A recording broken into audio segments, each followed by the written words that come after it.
Bom dia a todos, né? Graça e paz. Venho trazer a palavra de Deus novamente para todos vocês. Essa palavra ela se encontra em 2 Timóteo, o capítulo 2 completo, são 26 versículos. E vai retratar uma realidade muito interessante dentro das igrejas, vamos dizer assim, né? Uma realidade muito,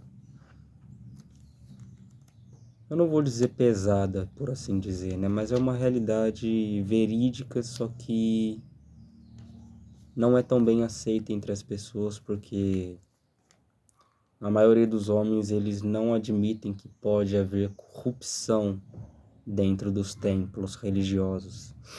Eles não admitem que possa haver corrupção na igreja, que a palavra de Deus diz que existe corrupção no meio da igreja, entende? Por quê? Os falsos ensinos são uma corrupção, o adultério é uma corrupção, entende?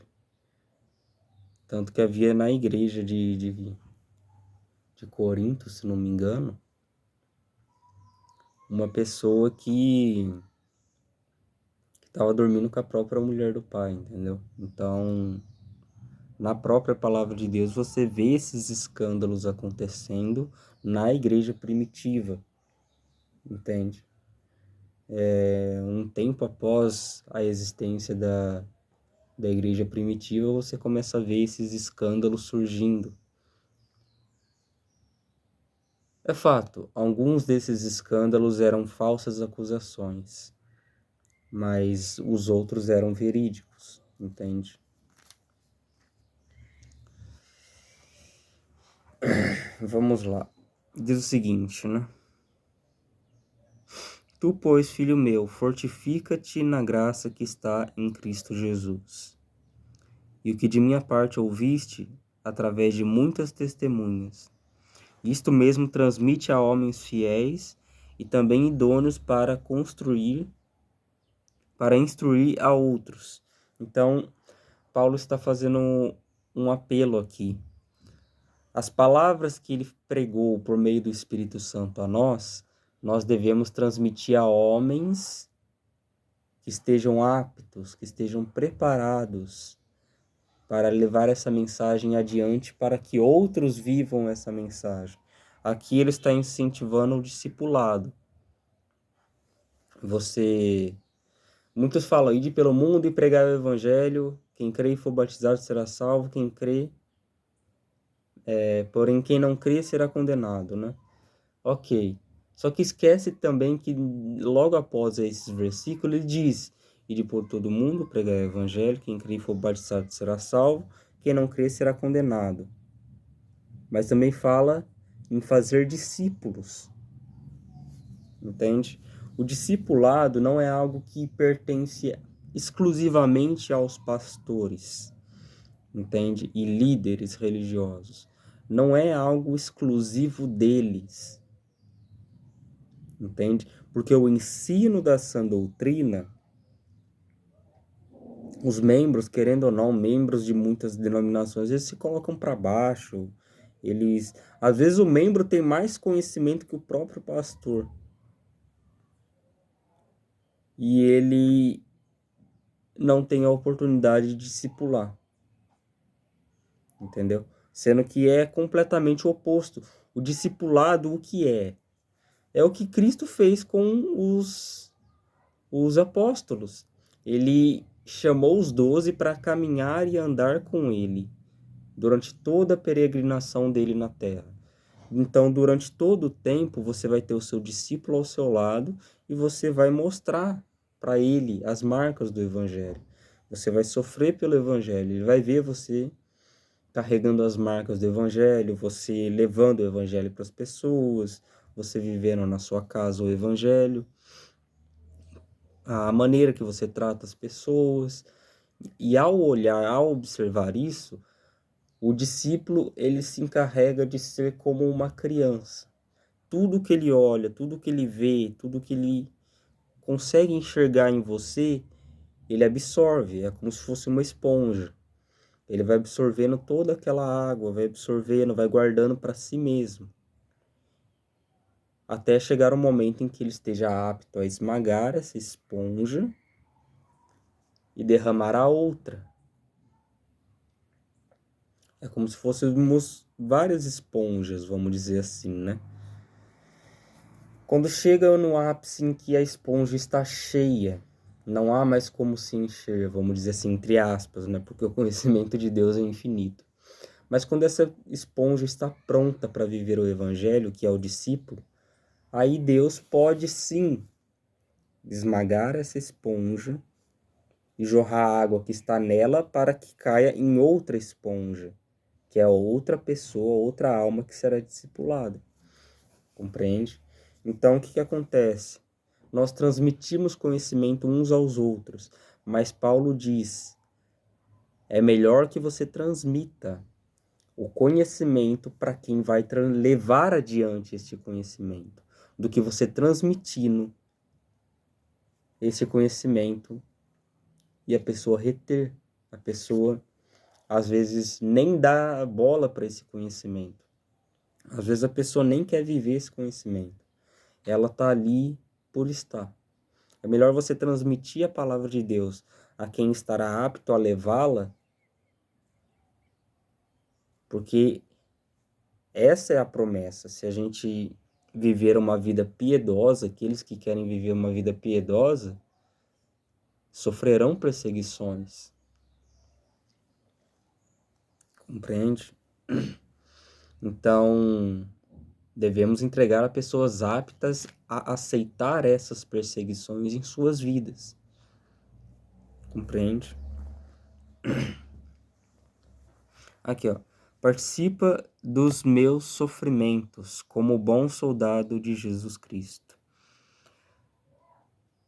Então, aqui ele está fazendo um convite. Participa dos sofrimentos, participa das perseguições. Não tema as perseguições e os sofrimentos na terra. Eles cooperam para maior avanço no Evangelho e para a nossa própria salvação. Entende? Porque tem sinal maior de que uma pessoa é um verdadeiro cristão do que suportar a dor, o sofrimento, o escárnio do mundo por conta de Cristo. Eu não vejo um nível de amor maior do que este, de sofrer e morrer por Cristo. Não existe um amor maior do que este, entende? Que alguém possa alcançar.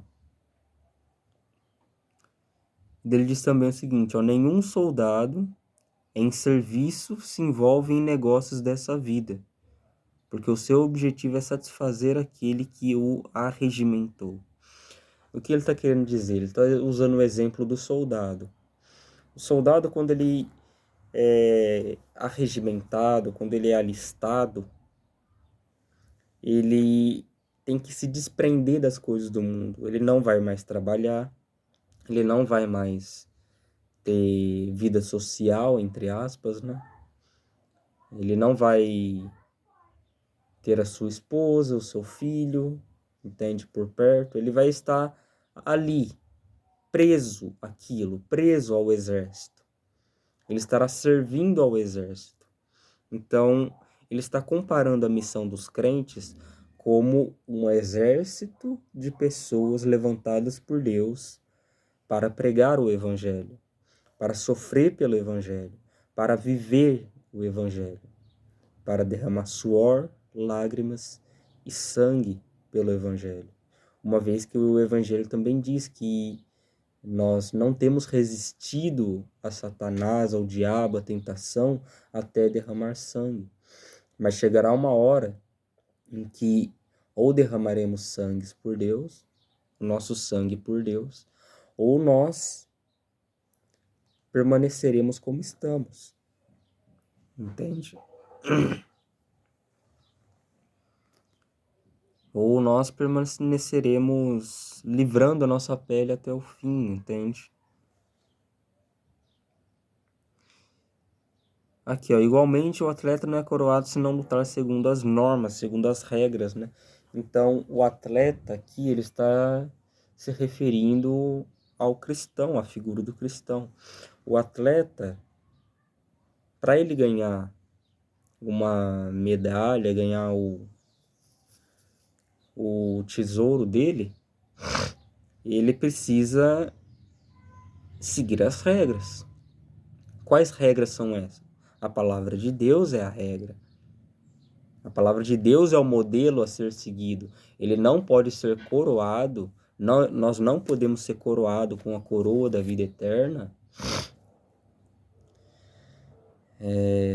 se a gente não andar segundo essas regras, não viver, não respirar segundo essas regras.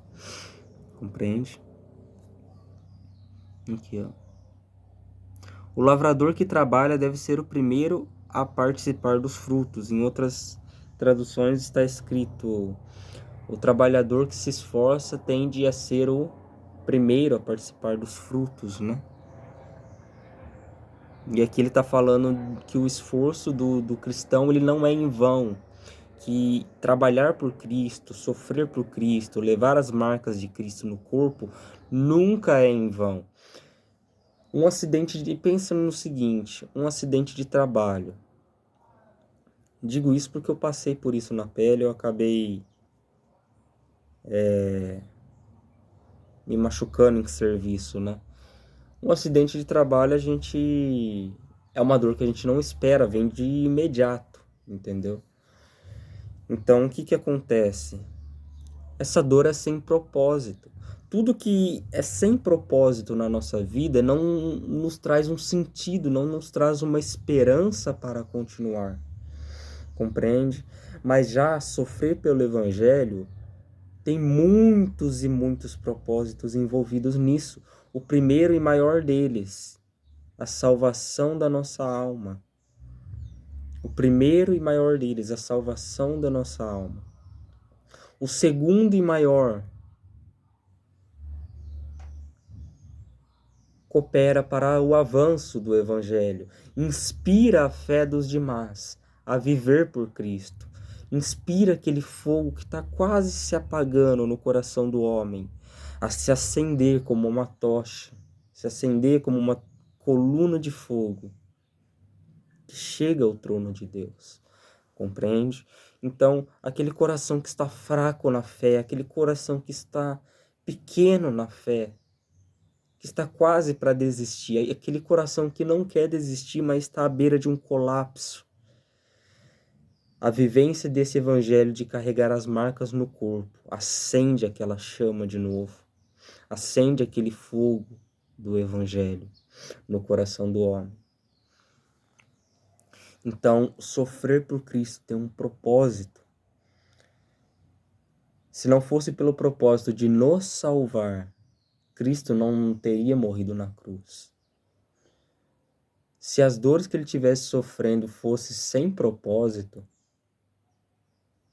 então para que sofrer se não tem um propósito específico para se sofrer? Compreende? Você precisa ter uma base, você precisa ter algo a se sustentar. Se o evangelho te é precioso, sofrer por ele será um privilégio. Se o evangelho te é algo pesado,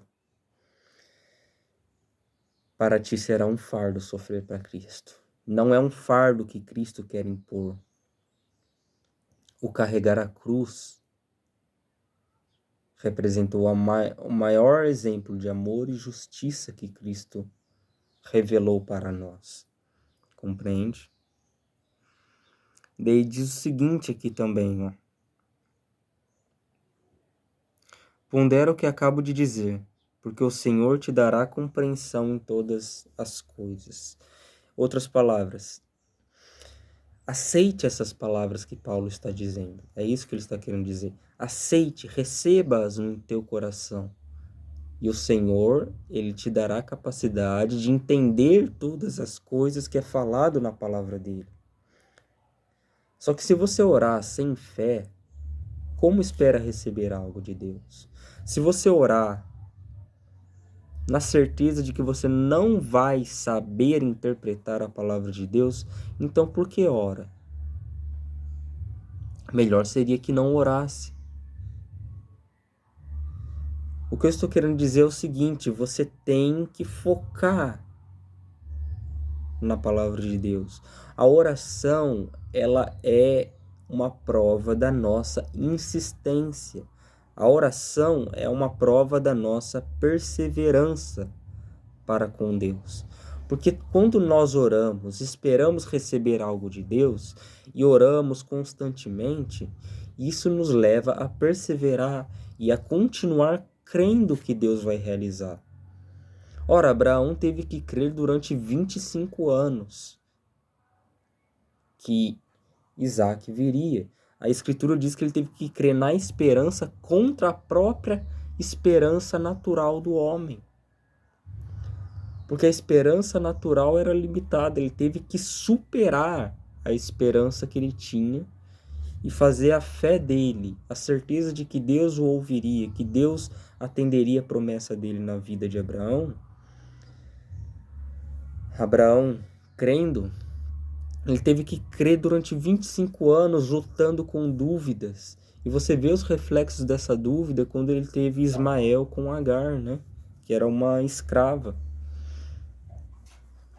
Então, você vê que ele teve que ir lutando contra, entendeu? Então, ore na certeza que Deus vai te dar a fiel interpretação, mas ore, leia crendo que você vai conseguir. Você não conseguiu no primeiro dia, ora novamente no segundo dia e faz a mesma coisa até conseguir. Ok? Até o Espírito Santo, mas tenha como professor o Espírito Santo. Faça o seguinte, ó. Você está lendo? Faça dessa maneira que eu estou falando para você. Está lendo? Leia, por exemplo, um capítulo, vamos dizer assim, né? Que seria o ideal. Leia um capítulo. Você não entendeu? Você fecha os olhos e fala: Senhor, me ajuda a entender esta palavra. Me ajuda a interpretá-la, porque eu ainda não entendi. E fala para o Senhor qual que é o versículo que você não entendeu. E leia novamente. E Ele te dará um entendimento. Leia até chegar naquele versículo, e quando chegar naquele versículo, para refletir e pensar o que Deus quis dizer com aquilo. Enquanto você estiver nesse processo diário de orar, de perguntar para Deus o que significa, Ele vai te ensinar, Ele vai te dar a interpretação quando você menos esperar. Igual aconteceu comigo. Quando eu menos esperava, eu interpretei, no dia que eu interpretei a palavra de Deus por meio do Espírito Santo, eu não percebi que tinha interpretado. Daí só depois eu voltei ao meu quarto, agradeci a Deus por ter me dado a fiel interpretação da palavra dele. Só depois eu notei que eu tinha interpretado. Era algo que eu estava pedindo, entende? E me foi dado em oração. Só que permaneça fazendo isso, ok? Permaneça com o coração humilde, reconhecendo que você não sabe de tudo, ok? Daí vamos lá. Lembra-te de Jesus Cristo, ressuscitado entre os mortos, descendente de Davi segundo o meu evangelho, pelo qual estou sofrendo até algemas como malfeitor. Contudo, a palavra de Deus não está algemada. E essa era a esperança de Paulo, porque estando ele preso, estando ele algemado, estando ele dando exemplo na fé, a palavra de Deus não dependia de Paulo para ser levada, dependia exclusivamente da obra do Espírito Santo, porque a obra do Espírito Santo é essa: convencer o homem do pecado, da justiça e do juízo. Ok? E, em outras palavras, Quando perguntaram para Jesus como poremos em prática a obra de Deus, ele disse: esta é a obra de Deus, que creia naquele que ele enviou. Creia em Jesus, creia em mim, disse Jesus. Ok? Então, em outras palavras, a fé é a obra que Deus realiza. O nascimento da fé no coração do homem, essa é a obra do Espírito Santo. O primeiro amor, o primeiro contato com a fé, essa é a obra do Espírito Santo. Não somente essa, mas o cultivo do primeiro amor, o cultivo da fé, o crescimento na fé, na graça, para que aquela criança que nasceu agora, de novo, torne a aprender a caminhar, torne a caminhar com Deus dia após dia. E o processo do crescimento, até que esta criança se forme um homem maduro, fiel, disposto a morrer pelo Evangelho. O Espírito Santo o acompanhará em toda essa caminhada. Nós, os cristãos, temos o privilégio de renascer ainda em vida. A falsa crença de reencarnação. Os homens, eles vivem uma vida angustiosa e eles têm que reencarnar para pagar pelos pecados da vida anterior e tem que reencarnar, e quando reencarnar vai cometer mais pecado, daí vai ter que pagar pelos pecados das duas vidas anteriores para reencarnar em outra coisa, para ver se talvez assim vai para o céu. Isso é um ciclo vicioso de morte e desesperança. Mas já o nosso verdadeiro evangelho, o verdadeiro evangelho de Jesus Cristo é esse. Você renasce em vida. Você volta a respirar, a sua alma volta a respirar. Porque é como se fosse isso, uma rocha muito pesada em suas costas. A incredulidade, a injustiça, o pecado, o ódio, a luxúria, tudo que tem no homem, a carne do homem, o condena. A carne do homem é um fardo para seu próprio espírito, é um fardo para sua própria alma. O homem é o fardo de si mesmo. Então Deus não vem impor um fardo maior do que negar a si mesmo. Tomar a sua cruz não é impor um fardo maior. Pelo contrário, é um fardo menor. Tomai sobre vós meu jugo, porque meu jugo é suave e meu fardo é leve. Ele estava falando da graça e do amor. A graça e o amor é o fardo suave e o jugo suave e o fardo leve. O jugo é o amor. Você é guiado a praticar o amor. O jugo era algo que era colocado no animal para que ele pudesse arar a terra, né? Para que ele pudesse puxar a carroça e arar a terra. Ok. Esse jugo que era pesado e colocado no animal é substituído por um jugo leve, um jugo suave. Ou seja, por meio do amor, nós somos guiados a praticar o amor. O jugo é o amor. E o fardo que é leve é a graça. Tanto que Deus falou a Paulo, quando pediu para que retirasse o espinho da carne: minha graça te basta. O jugo da graça nos basta para sofrer por amor a Cristo, para morrer por amor a Cristo. A graça é suficiente. Ok?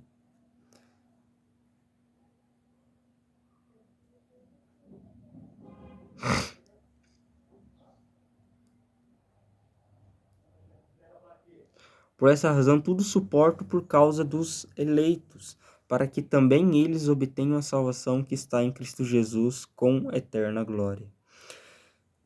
Fiel é a palavra: se já morremos com ele, também viveremos com ele. Em outras palavras, Paulo está dizendo, é basicamente o que ele já falou. Eu estou suportando o evangelho, estou suportando as dores, as algemas, as prisões, as perseguições, as agressões físicas que sofro, os apedrejamentos, os arrastões que fizeram com Paulo, arrastando ele pelas pernas, né, para fora da cidade, achando que ele estava morto, o deixou ali mesmo, né? E deixaram. Várias vezes Paulo esteve à beira da morte, compreende? E os irmãos, vendo o que aconteceu, recolheu o corpo de Paulo dali e cuidou dos ferimentos de Paulo.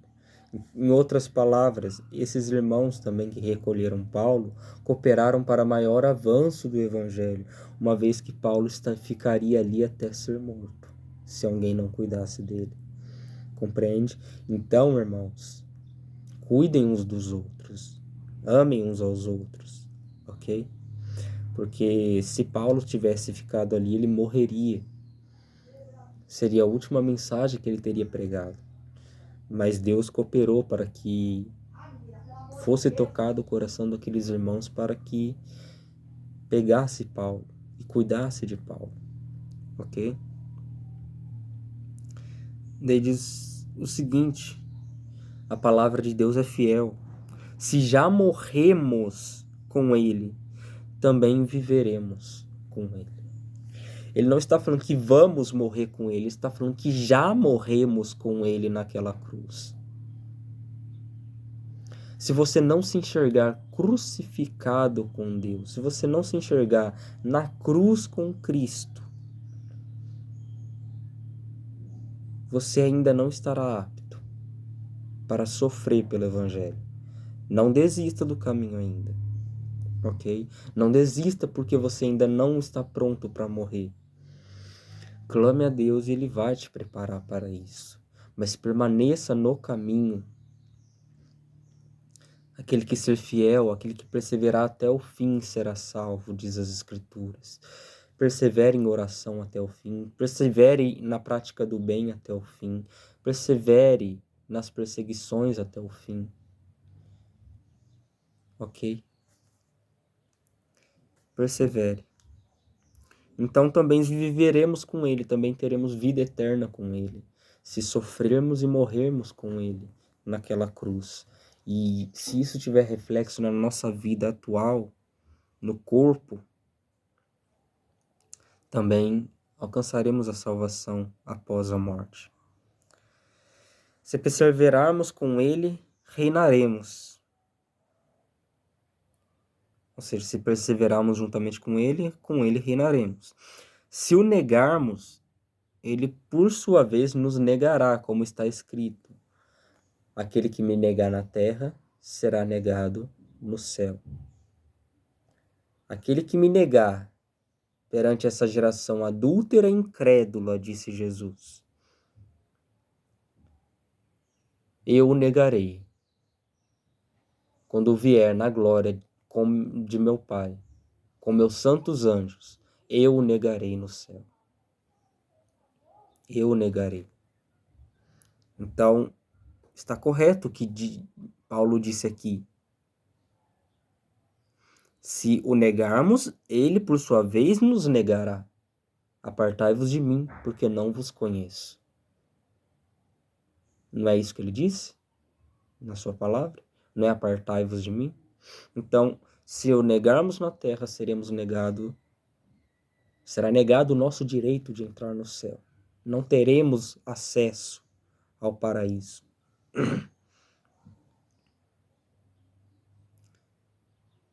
Se perseverarmos, também com ele reinaremos, ok? Se somos infiéis, ele permanece fiel, pois de maneira nenhuma pode negar a si mesmo. Em outras palavras, Deus é um Deus verdadeiro, não um Deus hipócrita. Os homens trazem a imagem de hipocrisia deles em Deus. Eles fazem um Deus segundo a sua imagem, conforme a sua semelhança. Eles não querem se fazer. imagem e semelhança de Deus. Não. Eles querem um Deus que a consciência deles possa suportar. E por fazerem isso, diminuem a glória de Deus, diminuem a graça de Deus, diminuem o sangue de Cristo, diminuem o sacrifício de Cristo, torna o sacrifício de Cristo inútil para a salvação, uma vez que formamos um Deus segundo a nossa imagem. Se ele é conforme a nossa imagem, nós profanamos o corpo de Cristo na cruz.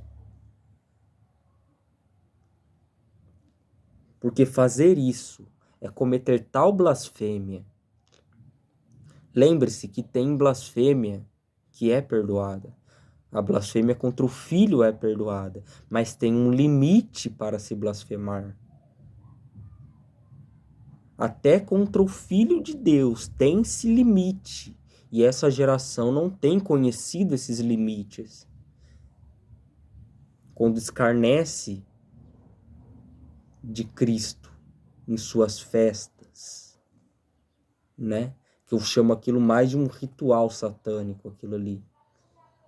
É mais uma lambança desgraçada, pra falar a verdade, entende?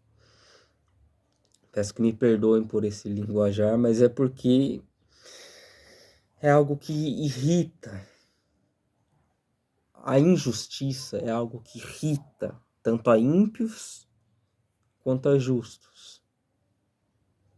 Ok? Diz o seguinte, ó.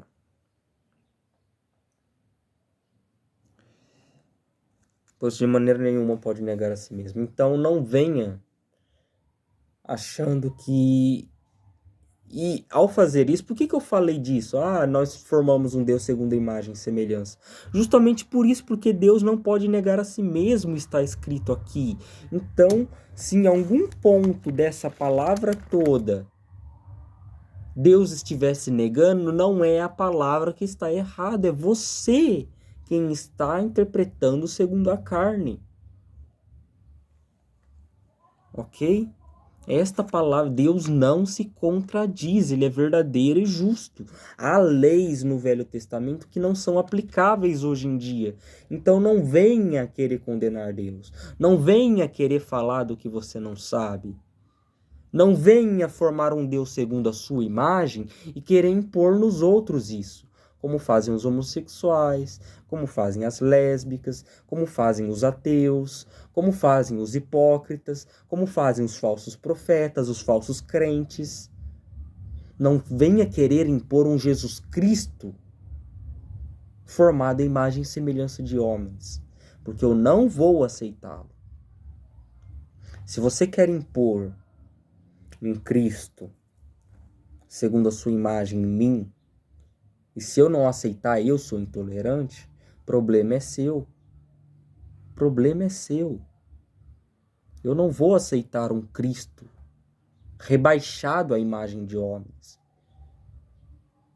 Eu não aceito um Cristo que não pode reinar. Eu não aceito um Cristo que merece ser apedrejado. Eu aceito um Cristo que nunca pecou e que ainda assim no juízo disse: vá e não peques mais. Vá e não peques mais.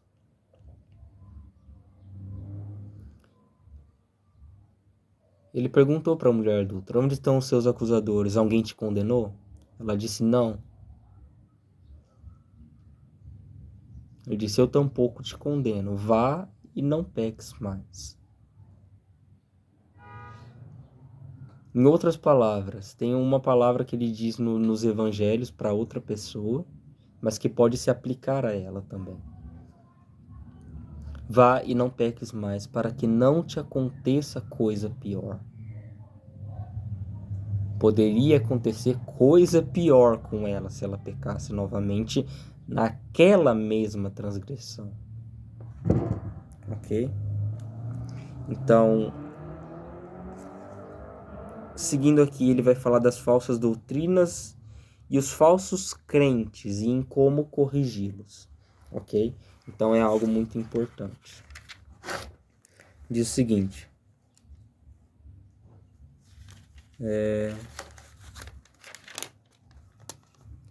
Recomenda essas coisas. Dá testemunho solene a todos perante Deus, para que evitem contendas de palavras que para nada se aproveitam, exceto para a subversão dos ouvintes. Aqui ele está querendo dizer o seguinte, ó. Evite ficar falando da lei, falando de e isso e aquilo. Aí se não acontecesse isso, se Cristo não morresse por nós, para de criar especulaçõezinhas. A questão é, um Deus onipotente pode fazer o que ele quiser. E se ele criou a história para ser assim, para o seu filho morrer na cruz por nós, ele vai morrer na cruz por nós, ele morreu na cruz por nós e ponto final. Não existe essa se desse errado. O plano de Deus nunca falha. Se você crê que o plano de Deus falha, pelo amor de Deus, que Deus você crê? Que Deus é esse que você crê que falha? Não entra na minha cabeça isso. Que Jesus é esse que falha em sua missão? Porque você queria que Jesus falhasse? Você queria ser condenado? É por isso que você queria que Cristo falhasse? Você ama tanto o seu pecado assim, a ponto de não querer que Cristo morresse por você? Você queria ir tanto em paz assim para o inferno? A ponto de não querer Cristo e morrer, não querer um Cristo morto, crucificado na cruz por você? Ou você apenas queria que ele ficasse na terra aqui e cumprisse a vontade do diabo de continuar vivo aqui na terra? Nós o teríamos vivo até agora, até hoje. A única questão é, você não seria salvo. Ninguém que morresse seria salvo. Estaríamos todos debaixo da lei, sendo apedrejados, oferecendo sacrifício de animais.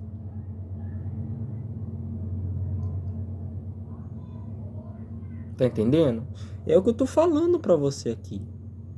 Por que você quer que Cristo não tenha morrido por você? Ou é porque você queria que Cristo ficasse vivo na terra e perder a herança da salvação, ou você perderia... Entende? Não tem essa. Ou você crê sem ver, ou esquece.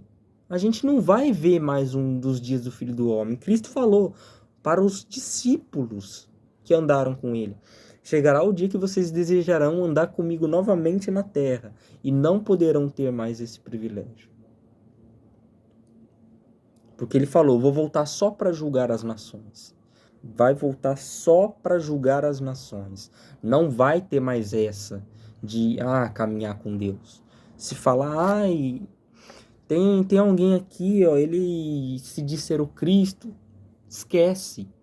Você não vai caminhar com Cristo na terra, mas nunca mais. Agora é você e Cristo na terra lutando contra o pecado para que você possa viver uma vida eterna no céu. Ok? Esquece, para de criar especulação, para de ficar apenas querendo sanar a sua curiosidade da palavra de Deus. Vai você ler a palavra de Deus, caramba. Parece que vocês entregam muita autoridade na mão do pastor. O pastor é maior do que Deus para vocês. Para com isso. Vai orar, vai ler a palavra de Deus, vai se santificar. Entendeu? E outra, serve para perverter quem está ouvindo. Quando há essas pequenas discussões da palavra de Deus, as pessoas em volta ficam torcendo, ou para um ou para outro ganhar, de acordo com quem eles gostam.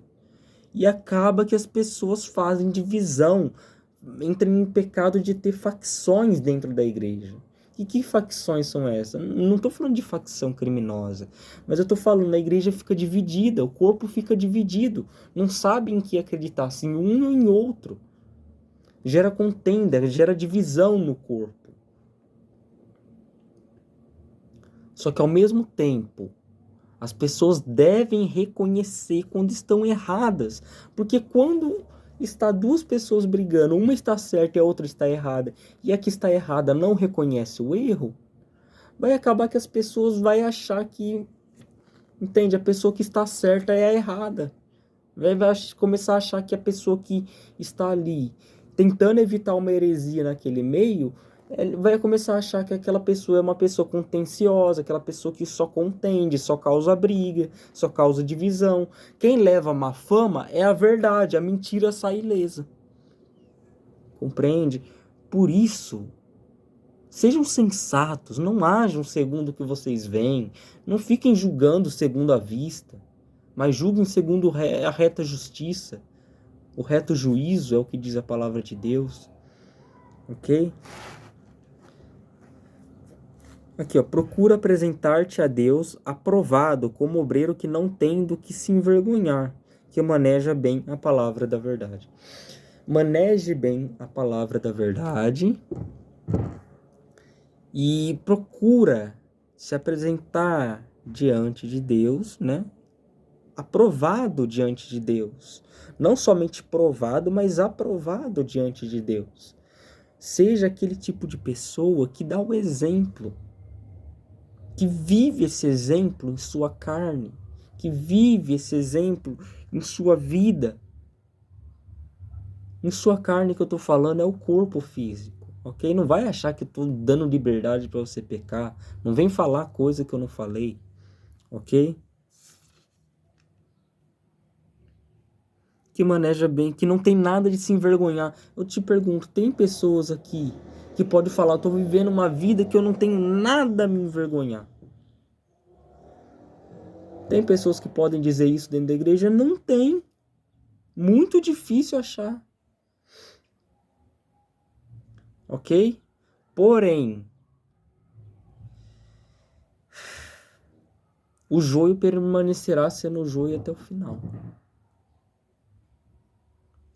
Ele vai estar lá na igreja só para causar confusão. E jogar a verdade no lixo. Fazer com que a consciência das pessoas rejeite a verdade. Ok? Os falsos ensinos é a maior pedra, é o maior obstáculo do Evangelho de Cristo.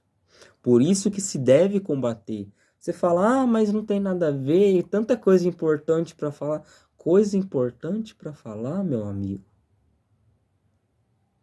Então quer dizer que Jesus ele tinha mais o que falar então do que ficar combatendo os fariseus. Ele tinha mais o que fazer então do que retirar o comércio da casa de Deus, então. Ele tinha mais o que fazer. Jesus pecou então quando tirou o comércio da casa de Deus. A questão é, a casa de Deus é um lugar para ser santo. É um lugar de santidade. Não um lugar que se deve fazer comércio de pessoas. O comércio de pessoas que eu estou falando é sair vendendo coisas na casa de Deus, sair fazendo essas coisas. Não é para fazer isso. Entende? Não é para se sair vendendo coisa, vassoura ungida, isso e aquilo. Entendeu? Não é só isso. Mas venda de qualquer coisa. Compreende? Venda de qualquer coisa. Usar a casa de Deus para lucro. Isso é abominável. Compreende? Ok. Evita igualmente os falatórios inúteis e profanos, pois os que deles usam passarão a impiedade ainda maior. Evita igualmente falatórios inúteis e profanos. Inúteis. Eu posso usar a palavra de Deus de maneira inútil, pra você ter uma ideia. Se eu quiser, eu posso usar a palavra de Deus de maneira inútil. Como? Falando de coisas que não tem nada a agregar na vida da pessoa. Quem é o Leviatã? Cadê? O Leviatã tá vivo ainda? O que tem a ver?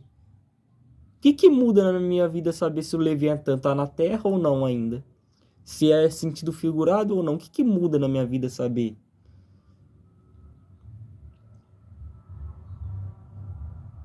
O verdadeiro formato da Terra é plano. Sim, é plano. É plano o verdadeiro formato da Terra. A palavra de Deus diz que é. Entende? Não tem como se negar algo que está na palavra de Deus. Entende? A questão é, não agrega em nada. Não agrega. Entende?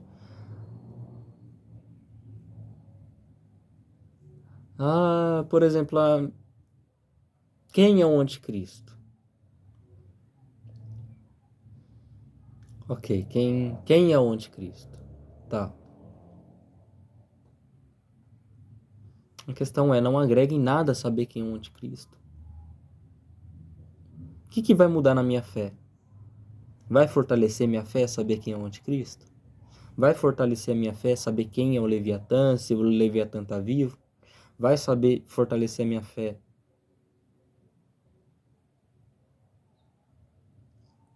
se eu apenas ficar aí estudando coisas que não tem nada a ver? Peças fundamentais do livro de Apocalipse ninguém estuda. Saber quem é a besta que surgiu da terra, saber quem é a besta que surgiu do mar, saber saber quem é a mulher vestida do sol. Essas coisas ninguém quer saber. Só que são coisas importantes do livro de Apocalipse. Entende?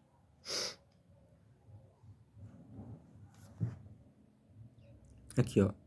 Evita igualmente os falatórios inúteis e profanos, pois os que deles usam passarão a impiedade ainda maior.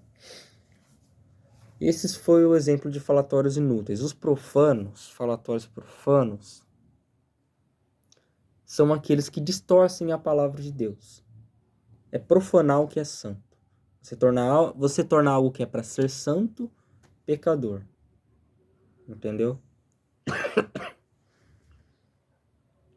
Além disso, a linguagem deles corrói como câncer, entre os quais se incluem Rimeneu e Fileto.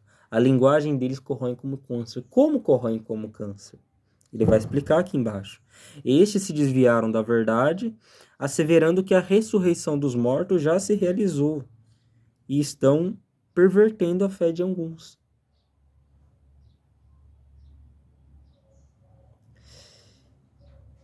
E Paulo diz que esse tipo de pessoas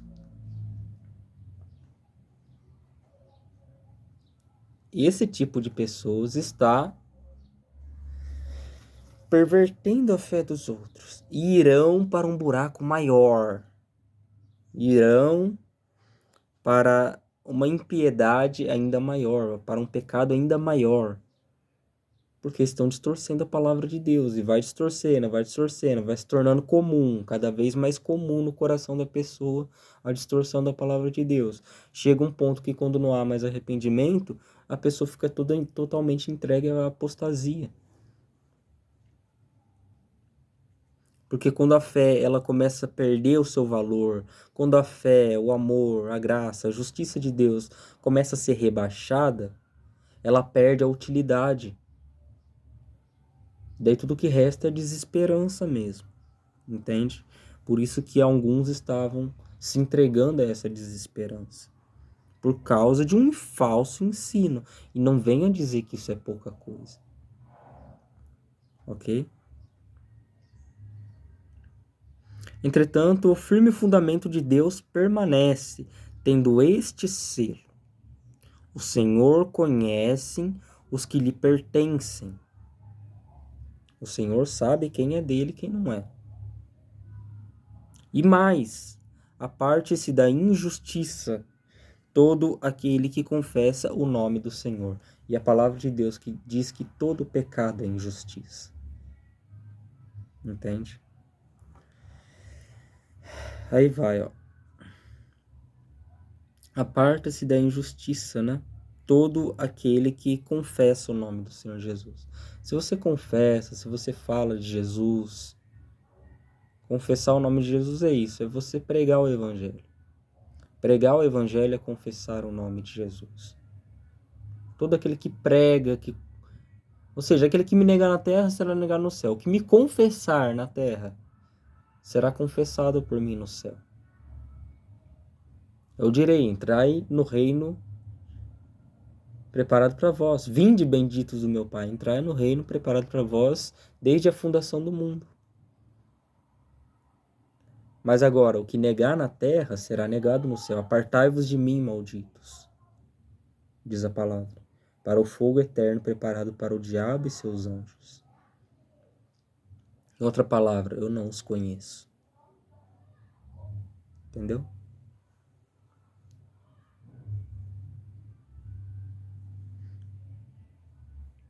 Ora, numa grande casa não há somente utensílios de ouro e de prata. Essa casa que ele está falando é a casa de Deus. Ele está falando da igreja, entende? Como um todo. Ora, numa grande casa não há somente utensílios de ouro e de prata. Há também de madeira e de barro. Alguns para honra, outros, porém, para desonra. E dele vai dar o exemplo. Como que sabemos distinguir quem são os vasos para honra e os vasos que são da desonra dentro da casa de Deus? É assim que ele separa. Ó. Assim, pois, se alguém a si mesmo se purificar desses erros, será utensílio para honra. Quais erros? Você deve falar. Se purificar do ouro, não desejar o ouro, a prata. Não é apenas desse antigo versículo que ele falou. É aquele que se purificar dessas coisas, dessas contendas, desses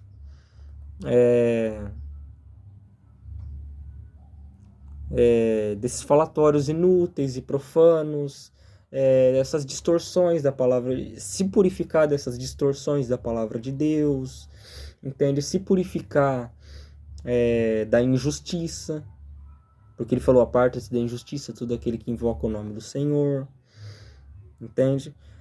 Todo aquele que se purificar destas coisas que ele falou no texto aqui para trás, se faz um tecido para honra, ok? Santificado e útil a seu possuidor, que é Deus, estando preparado para toda boa obra. Então, eu lhe pergunto novamente, preparado para toda boa obra. Eu vou ler novamente para que entre no seu entendimento isso. Procura apresentar-te a Deus aprovado como obreiro que não tem do que se envergonhar, que maneja bem a palavra da verdade. Maneja bem a palavra da verdade, não tem o que se envergonhar em relação às obras que pratica.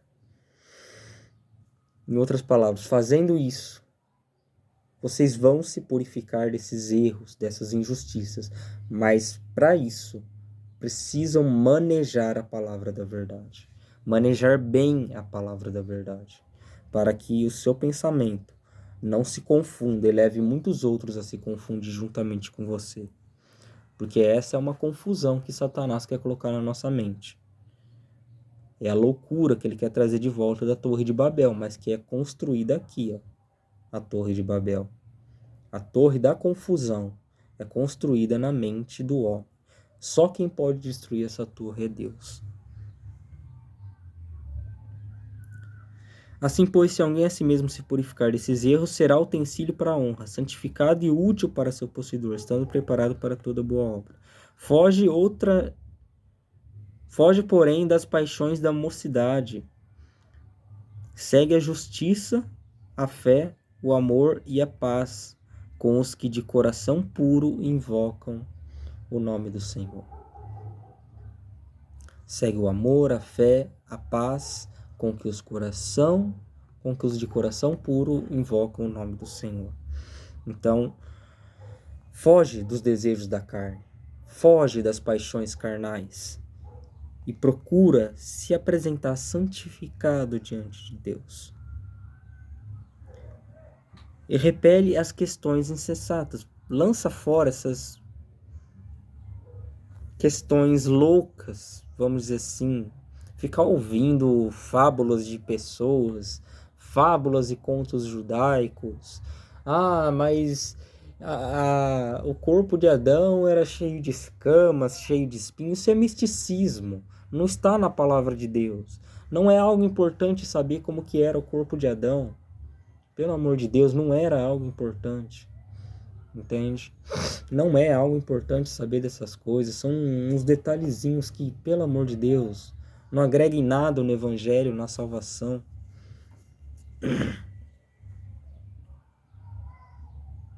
Segue a justiça, a fé, o amor, a paz com que os de coração puro invocam o nome do Senhor. Ok. Repelem questões insensatas e absurdas, pois sabes que só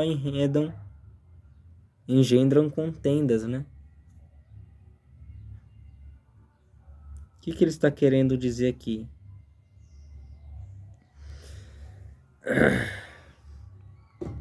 Ficar querendo saber esses detalhezinhos sem sentido, que não agreguem nada da salvação, só causa contenda e, no fim, todas as pessoas que ouviram essa discussão não saiu com sua fé fortalecida. Pelo contrário, saiu com o coração cheio de disputas.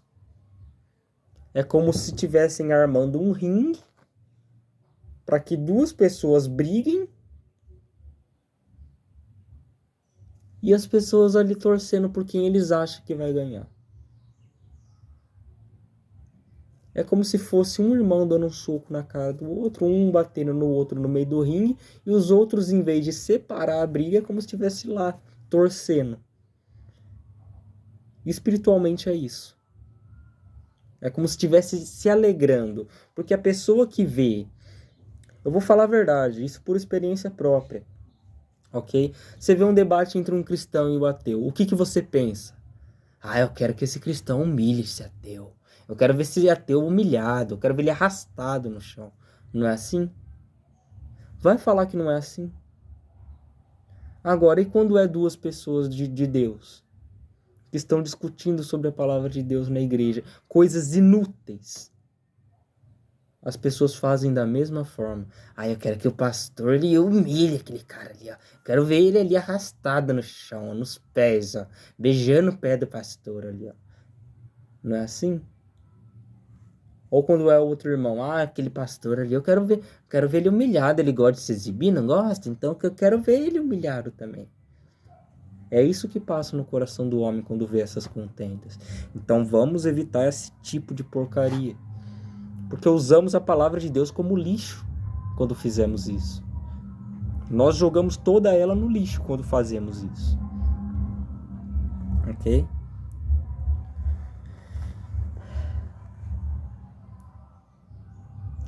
Ora, é necessário que o servo do Senhor não viva a contender, e sim a ser brando para com todos, apto para instruir, paciente. Ok, vamos lá. Neste versículo, ele está dizendo o seguinte: você tem que ser... Você não pode ficar vivendo de contendas, causando contendas, brigando, coisinhas à toa, detalhezinhos pequenos, coisa que não tem a agregar na salvação, não venha imputar como heresia, pelo amor de Deus. Entendeu?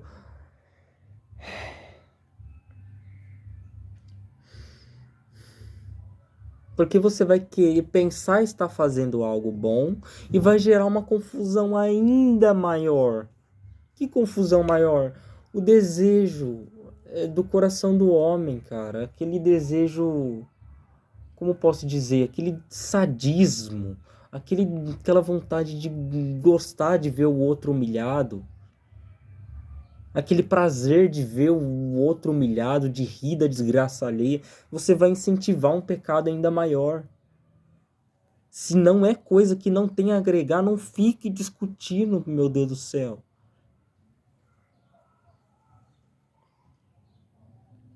tem que ser brando para com todos, apto para instruir, ensinar no caminho, né? E paciente, disciplinando com mansidão os que se opõem. Não com ira, com mansidão. Discipline com mansidão os que se opõem. Chame essas pessoas, porque as pessoas, quando elas estão bravas, quando elas estão iradas, elas não ouvem o que você tem a dizer se você estiver na mesma frequência que elas, que é a frequência da ira. Você deve diminuir essa frequência. Se você estiver irado, antes de você chegar à pessoa, respira, se acalme. Diminua a frequência primeiro. E daí sim, o seu rosto vai resplandecer paciência. Você chama a pessoa de canto, fala: irmão, tenho algo a conversar com você, vem aqui que eu preciso conversar algo muito sério da palavra de Deus com você. Você chama ele de canto, se assenta, e você fala: irmão, tem acontecido isso. Você tem pecado nisso e nisso.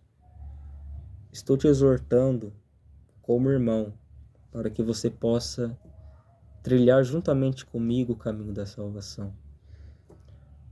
Estou vendo que a sua fé corre um grande risco. Posso te orientar em relação à palavra de Deus? Você aceita a minha orientação com relação à palavra de Deus? Ok, se ele não aceitar, ok, deixa ele. Não o repreenda mais. Deixe ele. Ok? A consciência dele vai pesando com os tempos. Ele vai voltar para você e vai pedir a orientação de Deus. Ou o próprio Deus o orientará. O que é muito melhor. Disciplinando com mansidão os que se opõem, na expectativa de que Deus lhes conceda não somente o arrependimento, para conhecerem plenamente a verdade, mas também o retorno à sensatez, livrando-se eles dos laços do diabo, tendo sido feitos cativos por ele, para cumprirem a sua vontade. O que Paulo está querendo dizer? Ao você agir com mansidão, a exortar com mansidão, para que ele volte, para que ele... Em outras palavras, a mente da pessoa está confusa, a mente da pessoa está embaralhada, cheia de mentiras, de heresias do diabo na mente dela. O que Paulo fala? Qual é a maneira que você deve agir com essas pessoas? Aqui, ó, o tema do 14 até o 26 fala o seguinte, ó: as falsas doutrinas e os falsos crentes. Como corrigi-los? Mansidão. O segredo está aí. Mansidão e uma vida exemplar. Uma vida em que você não tem nada a se envergonhar. Mansidão. E exortação. Para que voltem ao senso correto da palavra de Deus. Para que não somente se arrependam, mas para que voltem a pensar de maneira bíblica. Voltem a pensar de maneira que agrade a Deus. Ok? E de que vamos livrar esses homens das... E do que nós vamos livrar esses homens? Se agirmos dessa maneira, agirmos com mansidão. Os males e as corrupções dos últimos dias, ó. 2 Timóteo, capítulo 3, do verso 1 ao 9. Sabe, porém, isso, nos últimos dias sobrevirão tempos trabalhosos, tempos difíceis, pois os homens serão egoístas. Amantes de si mesmo fica muito longe da tradução, né? Quando se fala egoísta, pega mais no íntimo da pessoa. Ainda mais quando a pessoa tem filho, não é verdade? Pois os homens serão egoístas. Ele não diz que esses homens, eles vivem um egoísmo um pouco, depois eles se arrependem e voltam para Deus. Não. Ele está falando que os homens serão egoístas. Algo que ele não muda. Por exemplo, Deus é algo imutável. Deus é santo, ele vai continuar sendo santo para sempre. Essa é a natureza de Deus. Ele é santo. Ele não pode mudar a própria natureza. Qual que é a natureza do homem? Pecador. Ele não pode deixar de ser pecador. O homem não pode deixar de ser pecador. O homem não pode deixar de ser pecador. Por isso nós acreditamos no milagre do novo nascimento. Porque é um milagre. Se o homem pudesse se converter, se o homem pudesse se arrepender, não haveria necessidade de milagre do novo nascimento. Não poderíamos chamar o novo nascimento de milagre. Deveria ser algo natural, algo alcançável ao homem. Em outras palavras, é o que realmente que Jesus disse em João 15. Sem mim nada podereis fazer. Pois os homens serão egoístas, avarentos, que é aquele que tem amor ao dinheiro. O dinheiro em si não é algo mal, mas a pessoa adorar o dinheiro como um Deus.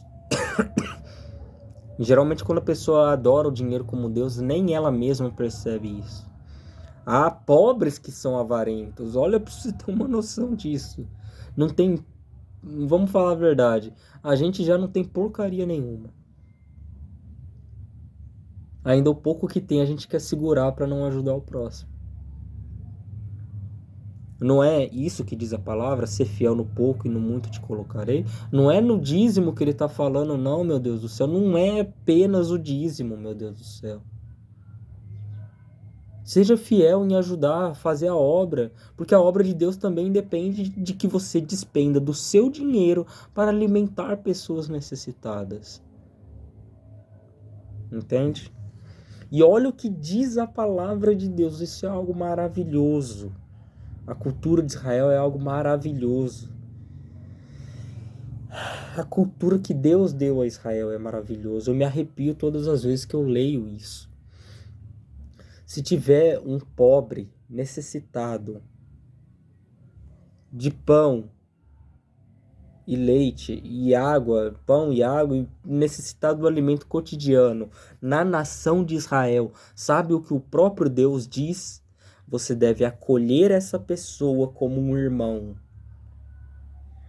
E você não pode exigir que ela pague as contas da sua casa.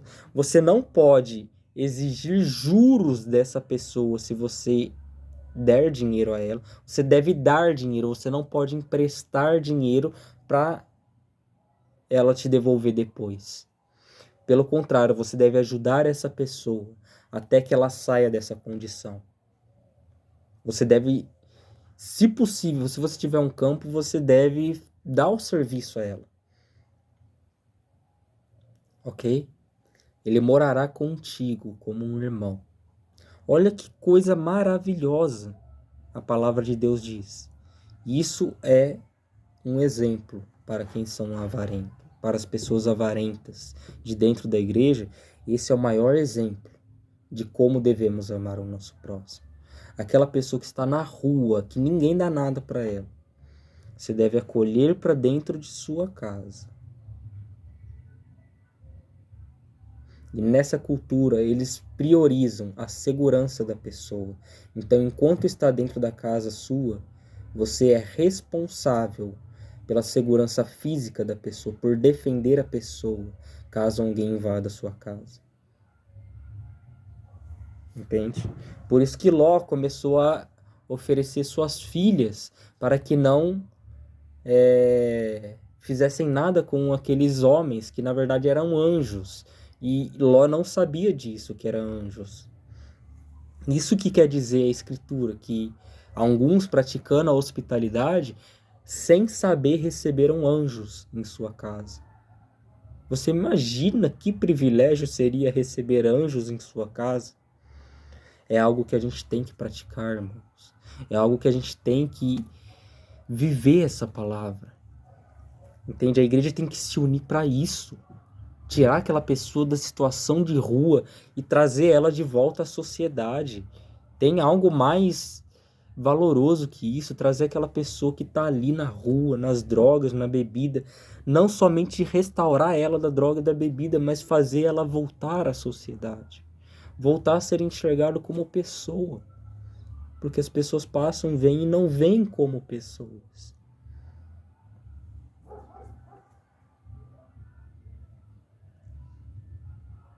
Ele diz assim, ó, os avarentos jactanciosos. O que é jactanciosos? A palavra de Deus dá um exemplo de jactância. Jactância, um dos exemplos que deram. Amanhã vamos naquela cidade, negociaremos e voltaremos, ainda mais ricos. Ficaremos um ano lá e voltaremos mais ricos. No lugar que você deveria dizer, se Deus quiser, nós vamos, negociaremos e voltaremos. O jactancioso, ele não busca a vontade de Deus. Ele busca a própria vontade. Então, homens jactanciosos são homens que procuram fazer a própria vontade, sem consultar a Deus. Homens arrogantes, que não conhecem, a sabedoria pode trazer arrogância ao homem, e também, só que a sabedoria arrogante não provém de Deus, é o que diz a Escritura, ok?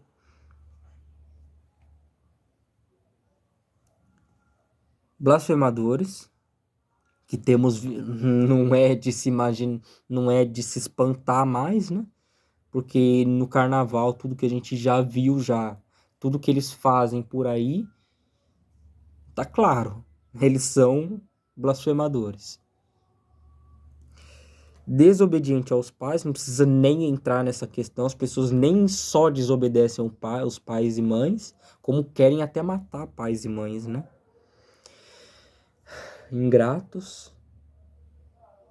Sabe o que é uma pessoa ingrata? Ser ingrato é o seguinte: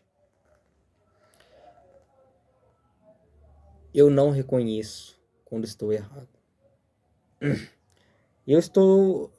A pessoa me ajudou, tal, eu ajo com ingratidão. E viro as costas para a pessoa, como se a pessoa estivesse errada e não eu que estou sendo ingrato. Isso é o ingrato. Você ajuda, e ele vira as costas para você. O que Deus diz? Você deve amar o seu inimigo. Virou as costas para você, não vire as costas para ele. Se ele precisar de ajuda, esteja disposto, no dia que ele precisar de ajuda, você ajudar. Ok? Irreverentes, desafeiçoados, né? Seria mais a figura do... Desafeiçoados é aquele tipo de pessoa que não tem afeto, não tem amor, sabe?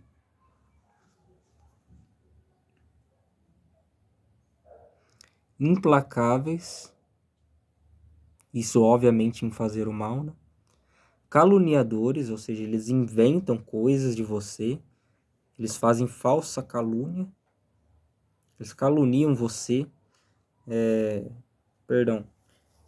caluniar é você inventar uma mentira, falar aquela pessoa é aquilo, mas, entende? No fundo a pessoa não é. Ela fala movida por inveja. Caluniadores, sem domínios de si, sem domínio próprio, cruéis, que você já vê em vários crimes, né, nas televisões. Inimigos do bem, ou seja, é um bem que eu amo o meu inimigo. Eu não vou nem falar de inimigo, vamos falar de pessoa que merece o nosso amor. A família. Não é um bem que os filhos obedeçam os pais porque são autoridade? Não é um bem que os filhos honrem seu pai e sua mãe? Financeiramente, porque é financeiramente? É um bem. Aqui, ó. Traidores, né? Não, quando fala traidores, as pessoas só pensam no pecado de traição sexual. As pessoas não conseguem pensar em outra coisa. Compreende? Não conseguem pensar em outro tipo de traição. Jesus sofreu um dos piores tipos de traição e ele não foi traído sexualmente, porque ele não teve mulher nenhuma. Um dos piores tipos de traição. Um dos seus discípulos, Judas Iscariotes, o traiu. E a ele, quando se apresentou dando um beijo na face de Jesus, ele disse: meu amigo, o que queres? Né? Basicamente, Jesus sabia que estava sendo traído, mas Jesus até o fim tentou convencer o coração de Judas, chamando-lhe de amigo. Então, se até com o traidor, que as pessoas falam, Judas mereceu aquilo, Judas ele traiu Jesus, Judas também se enforcou e você convive com traição a Deus durante anos.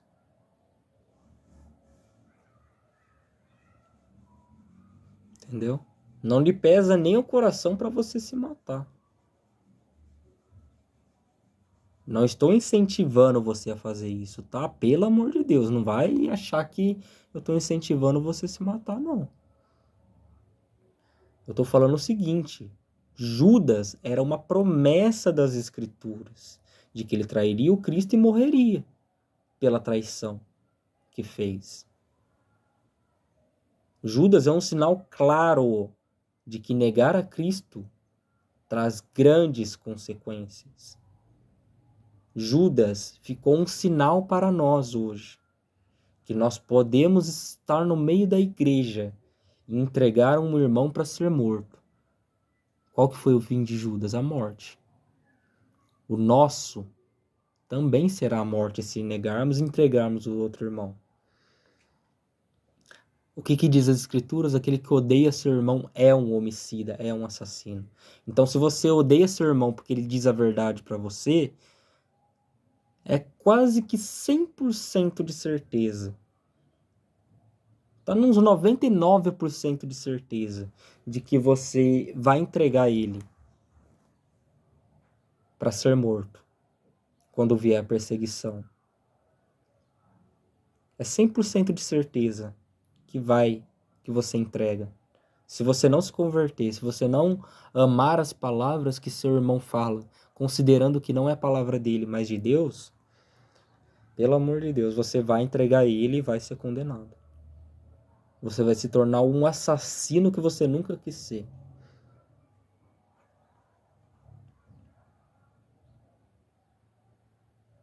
Ok. Traidores, atrevidos, enfatuados, antes amigos dos prazeres que amigos de Deus. Ou seja, as pessoas amam mais os prazeres carnais, amam mais a luxúria, a inveja, amam mais os seus próprios pecados, mais a si mesmo do que a Deus. Tendo forma de piedade, eles ainda parecem ser piedosos. Nossa, olha como eu faço bem. Olha como eu ajudo o próximo. Eu não sou igual aqueles cristãos hipócritas ali aqui, que vivem julgando os outros. Eles, eu não julgo ninguém. Lógico, você está na mesma condição, você vai falar o quê? O que você tem para falar se você está na mesma condição? Você tem mais é que ficar quieto mesmo.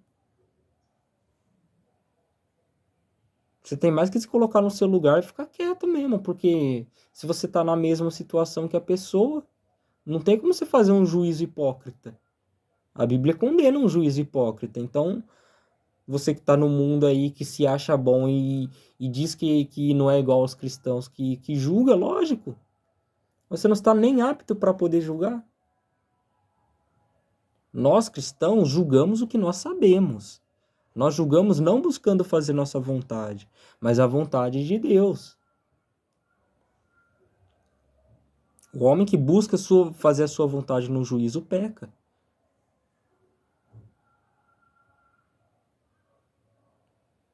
Tendo forma de piedade, mas negando, entretanto, a eficácia dela. Ou seja, por causa da hipocrisia se torna inútil fazer boas obras. Foge também destes, ou seja, foge destes. E estes também estão na igreja, foge destes. Pois entre eles se encontram os que penetram sorrateiramente nas casas e conseguem cativar mulherzinhas sobrecarregadas de pecado. Ele está falando de adultério aqui.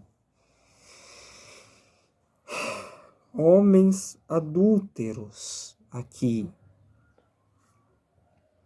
Carregada de pecados, conduzida de diversas paixões. São as prostitutas mais baixas do tempo de hoje.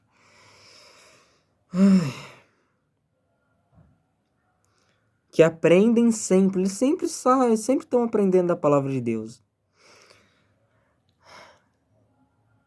Mas isso em específico ele está falando de dentro da igreja, dá a entender que é de dentro da igreja, olha por quê. Eles aprendem sempre e jamais podem chegar ao conhecimento da verdade. Por quê? A hipocrisia que eles estão vivendo, estão entrando em casa de mulheres, se prostituindo com mulheres. Sim, porque é prostituição. Prostituição não é só ganhar dinheiro, fazer pelo dinheiro, não. Prostituição é você manchar sua honra. É a mulher manchar a honra da virgindade dela e é o homem manchar a honra dele, se rebaixando a uma mulher que já deu para vários homens. Não tem coisa mais abominável que isso. Entende? Porque o corpo é templo do Espírito Santo. E Deus, ele vingará o templo dele. É o que diz as Escrituras. Mas que templo é esse? Isso está no Velho Testamento, não está no Novo. Ah, destruíram lá o templo de Jerusalém, agora eu vou matar todo mundo. Não. Não, o templo é a pessoa. Ele fará vingança pelos seus filhos. Então arrependam-se, para que não caiam em condenação.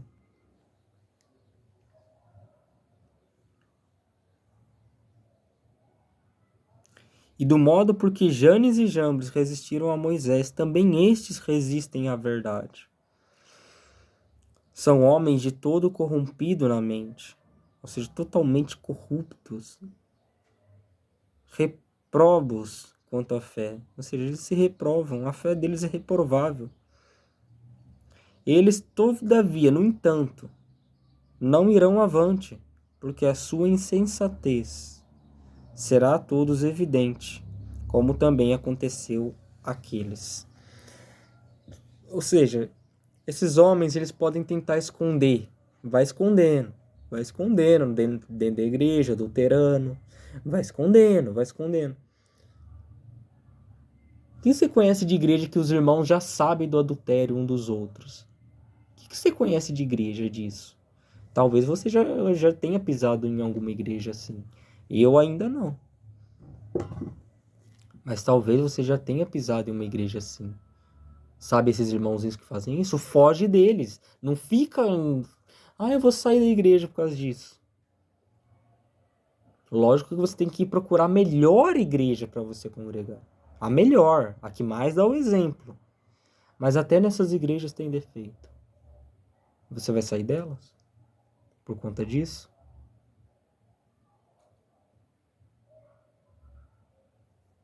Vá aonde pregue a verdade.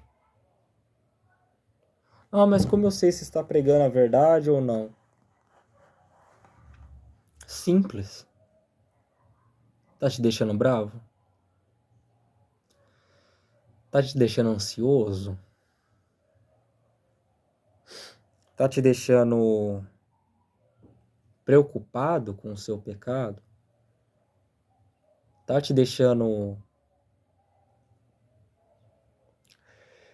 triste pelo seu pecado, angustiado pela vida que vive, sabendo que vai para o inferno? Tá te deixando assim? Então é uma verdadeira igreja. Mas agora, você senta sua bunda macia lá no banco e fica olhando lá a pessoa pregar. E fala, prosperidade, isso e aquilo. Todo mundo já sabe disso. Sabe que é heresia isso. Não é uma surpresa isso. Ok?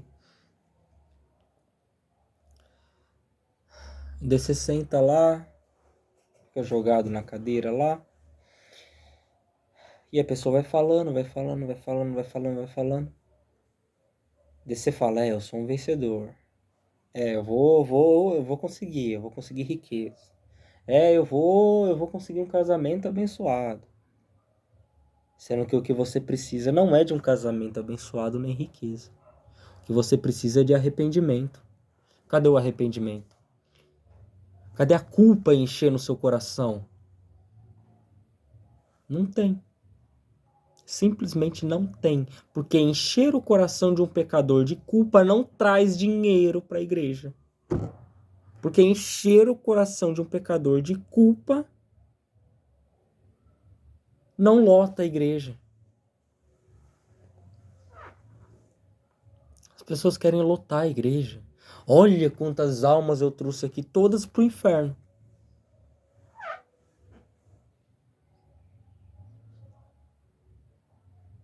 Mas olha, no meu templo tem 300.000 pessoas. Tudo pro inferno. Se não tiver arrependimento de pecado, vai tudo pro inferno. O destino é esse, vai pro inferno.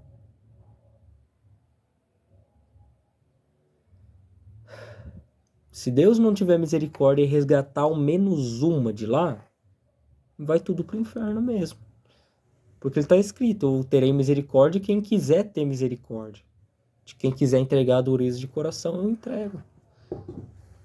É o que diz o Senhor em sua palavra. Então reflita. Com mansidão, você deve fazer isso. Expor os pecados com mansidão, evitar os falatórios, as contendas, evitar palavras inúteis com relação à palavra de Deus, coisas, um detalhezinho bobo que não traz sentido algum. Tem que focar na mensagem, o que a mensagem traz, e não os detalhes pequenininhos. O que acontecia naquela época? O que era isso? O que era aquilo? É bom saber?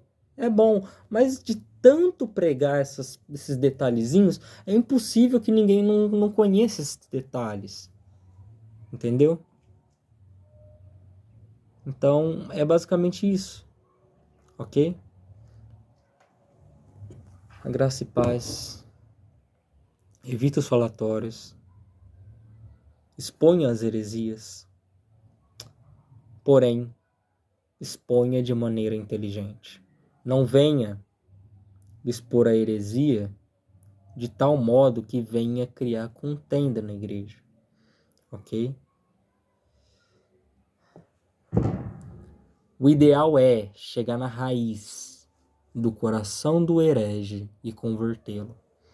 Chegar na raiz do coração do herege e convertê-lo. Com mansidão, porque todo herege é arrogante, todo herege, nossa, pelo amor de Deus, ele não vai ouvir você se você falar de qualquer modo. E é capaz de que ainda você falando com mansidão não te ouça. Então o que você tem a perder se com mansidão você repreender?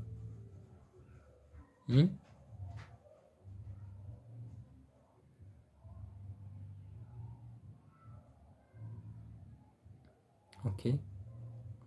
Então, reflita sobre essa palavra. Veja, reveja várias vezes o vídeo.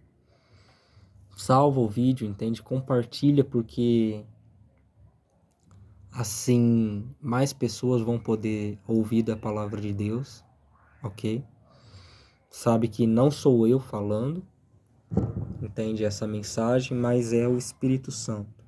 Eu não sou aquele tipo de pessoa que tem tempo para estudar nos originais, e ainda que eu estudasse nos originais, traz muita confusão, entende? Por que eu falo que traz confusão? Porque aos ouvintes, as pessoas mais simples, esses são meu alvo, entende?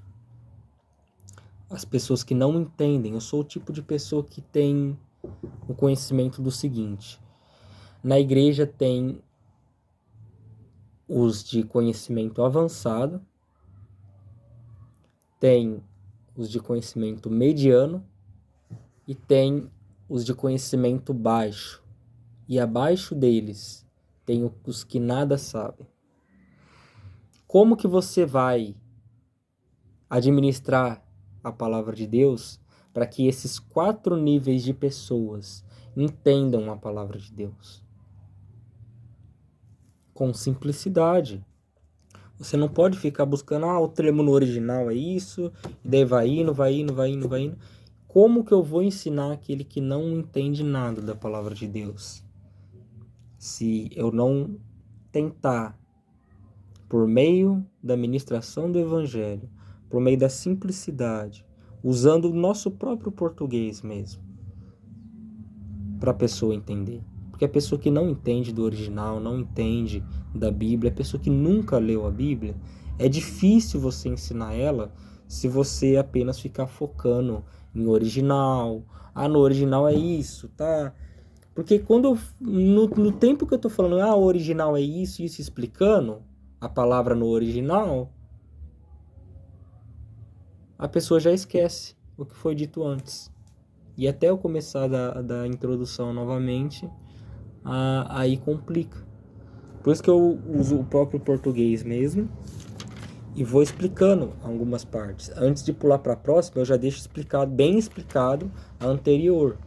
Daí quando eu chego lá na frente, como aconteceu aqui, quem são os utensílios da honra? Todo o restante que ele disse. Aqueles que não fazem nada, que praticam o evangelho de tal modo que não se envergonham da maneira que vive, eles se apegam à verdade, manejam bem a palavra da verdade. Esses são os que se purificam, são os vasos da honra, entende? E os que não fazem isso são os vasos da desonra, estão desonrando a Deus, é basicamente isso, ok? Deus abençoe a todos, graça e paz.